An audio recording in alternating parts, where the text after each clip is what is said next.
Algumas dores não terminam quando acabam. Elas continuam vivendo na mulher que você precisou se tornar depois. Hoje eu vou te contar uma história sobre a minha vida.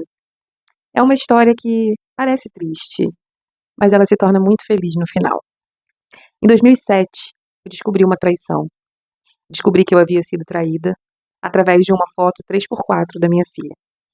Essa não é a parte mais importante da história, por incrível que pareça. A parte mais importante é a mulher que nasceu em mim depois daquele dia. Hoje eu vou contar uma história para vocês. É uma história real, é uma história da minha vida. Vou pedir para você sentar bem confortável para a gente bater esse papo. Bora? O ano era 2007. Em 2007, uma foto 3x4 da minha filha revelou uma traição. Essa série se chama As Mulheres que Eu Já Fui. E hoje eu quero falar sobre uma delas, a mulher em alerta. Na época, a minha filha tinha 1 ano e 10 meses. E eu estava buscando uma vaga para ela numa creche pública. E naquele dia, eu precisei me organizar e correr muito para conseguir garantir aquela matrícula e não perder a vaga, porque a vaga dela estava totalmente vinculada à minha possibilidade de continuar trabalhando. Quem já dependeu de creche pública sabe como funciona. É uma burocracia necessária, inclusive, para que aquela criança consiga a matrícula e para que a mãe consiga garantir esse direito. Então, precisa de documentação, é uma questão de segurança e, para mim, também era uma questão de sobrevivência. Era uma possibilidade de continuar organizando a minha vida. E aí eu peguei a lista de documentos na creche e corri para casa para separar tudo. Peguei uma pasta, separei a certidão de nascimento, o comprovante de residência, os meus documentos, os documentos do pai. Separei tudo que era possível e eu sabia que a foto 3x4 ela ainda não tinha. Então nós precisamos correr contra o tempo, porque era uma quinta-feira e eu precisava entregar esses documentos completos na sexta-feira, no dia seguinte. Perto da minha casa tinha um lugar que fazia as fotos 3x4. Então eu arrumei minha filha, dei banho nela, peguei uma roupinha bonita, penteei o cabelo. Eu lembro que eu fiz várias trancinhas e ela adorava quando usava trança. E fomos para fazer as fotos 3x4 da listagem de documentos. Chegando no estúdio, eu ouvi que de repente não ia dar tempo de entregar. O estúdio estava cheio, tinha muita gente na fila e algumas outras mães também fazendo foto da criança, né? Eu perguntei, chorei, conversei, pedi e o rapaz falou: "Não, tudo bem, sua filha é muito simpática, vai ser fácil tirar foto dela. Pode ser foto sorrindo?" Eu falei: "Pode, moço." E aí ele fez as fotos, só que ao invés de 4 fotos, que tinha sido pedido na listagem, eu levei para casa 12 fotos. Saímos de lá mais tarde, mas eu saí de lá com as 12 fotos. Eram 12 fotos da minha filha, 12 fotos de uma criança sorridente, e ao mesmo tempo, eu ainda não sabia o quanto aquelas fotos seriam significativas para mim. Na sexta-feira, pela manhã, no primeiro horário, eu entreguei as fotos na creche. Não só as fotos, entreguei todos os documentos da listagem numa pastinha transparente com elástico. Eu lembro como eu estava feliz de ter conseguido dar conta de tudo, do quanto a quinta-feira foi corrida, mas na sexta-feira eu estava lá, presente, com tudo que tinha sido solicitado. E no sábado pela manhã, eu decidi fazer uma surpresa para o pai daquela criança maravilhosa que tinha saído nas fotos. Já que eu pedi 4 e vieram 12, eu tinha 8 fotos sobrando, né? Foi quando eu peguei uma das fotos, escrevi no verso, para meu papai, e botei um coraçãozinho. E eu decidi fazer uma surpresa para o meu marido, colocar a foto na carteira dele. Eu queria que ele carregasse uma foto da nossa filha com ele, uma foto atualizada e que coubesse na carteira. Era um gesto simples, mas era um gesto de carinho. Era um gesto para nossa família. Mas quando eu abri a carteira dele, eu tive uma surpresa. Dentro da carteira, naquela parte transparente, tinha um papelzinho dobrado e uma marca de batom, um beijo de batom. Era uma cartinha de amor. Era um beijo de batom vermelho. E naquela hora eu tremi, congelei, chorei. Fiquei totalmente desnorteada, com a foto na mão e a cartinha na outra. E eu nunca tinha mexido na carteira do meu marido. Eu nunca tinha aberto uma gaveta dele. Eu nunca tinha mexido na mochila dele.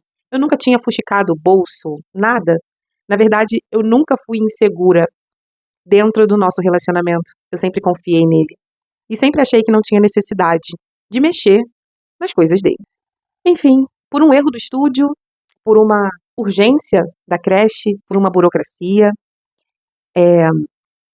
por uma tentativa minha de fazer uma surpresa para agradar o meu marido, eu descobri que eu havia sido traída na noite anterior, porque a data daquele bilhete era da sexta-feira. Durante muito tempo, eu poderia contar essa história como a história de uma traição. Mas hoje, com a mulher que eu me tornei, com a minha leitura clínica, com os anos de estudo sobre trauma relacional, neurociência emocional e reconstrução emocional feminina, eu entendo que essa história é sobre outra coisa. Essa história é sobre o nascimento de uma nova versão minha. Depois de viver uma traição, a mulher não perde apenas a confiança no outro. Muitas vezes ela perde a confiança na própria percepção. E aí ela começa a questionar tudo. Ela começa a se perguntar: como que eu não vi? O que mais eu não percebi? Será que eu fui tão ingênua assim? Será que o meu corpo já sabia antes de mim? Será que alguém mais sabia além de mim? Será que eu consigo confiar em mim mesma de novo? E é nesse ponto que nasce uma mulher em alerta. E esse alerta pode se tornar um alerta constante. A mulher em alerta não descansa. A mulher em alerta nunca descansa completamente. Ela observa o tom de voz, ela observa o horário, ela observa o silêncio, ela observa mudanças no olhar, mudanças no tom de voz, ela observa um celular virado para baixo, ela observa uma demora maior para responder, ela observa o que foi dito e, principalmente, ela observa o que não foi falado. Por fora, muitas vezes, essa mulher parece apenas intuitiva, forte, atenta, esperta, difícil de enganar. Mas por dentro, essa mulher pode estar exausta, porque viver tentando nunca ser surpreendida também é uma grande prisão. Essa não foi a única experiência que atravessou a minha forma de ler o mundo. A minha história também carrega experiências que me ensinaram cedo demais que o corpo guarda registros, que as relações podem ferir, que o silêncio pode proteger e adoecer ao mesmo tempo, que uma mulher pode parecer apenas funcional quando ela está tentando sobreviver e fazendo um grande esforço o tempo inteiro. Por isso a minha leitura clínica não nasceu apenas dos meus anos acadêmicos, dos meus estudos, nem das minhas experiências de atendimento e casos clínicos que eu acompanhei. Ela nasceu do encontro entre esse estudo, a prática clínica e a minha vida real.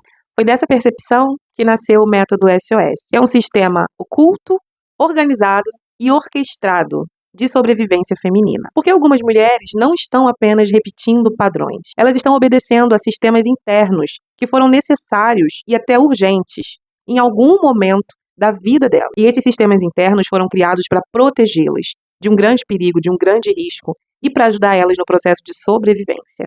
O problema é que o sistema que um dia te protegeu pode, anos depois, te aprisionar.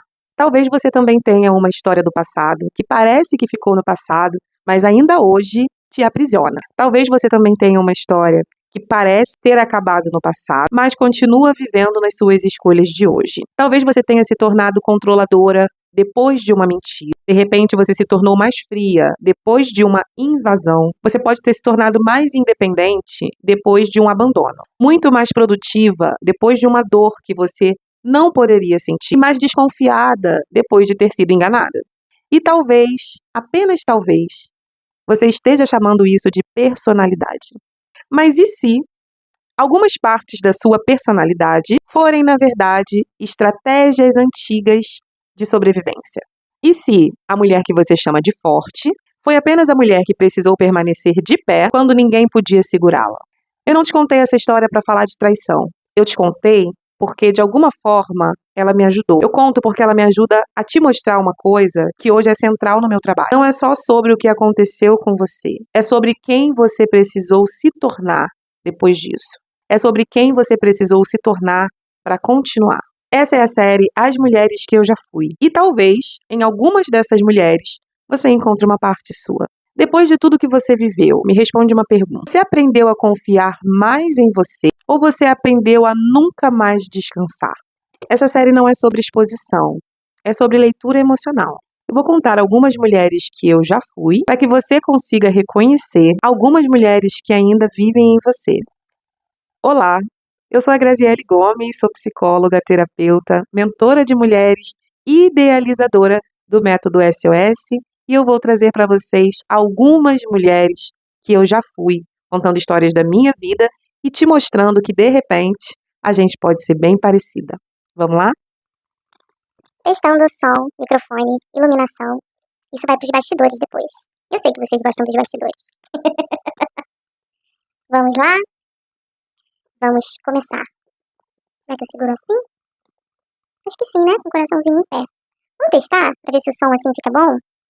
Se o som ficar bom assim, dá pra ver meu cordão de rainha. Prefiro. Vamos testar. Vou fazer uma pausa agora para o próximo vídeo.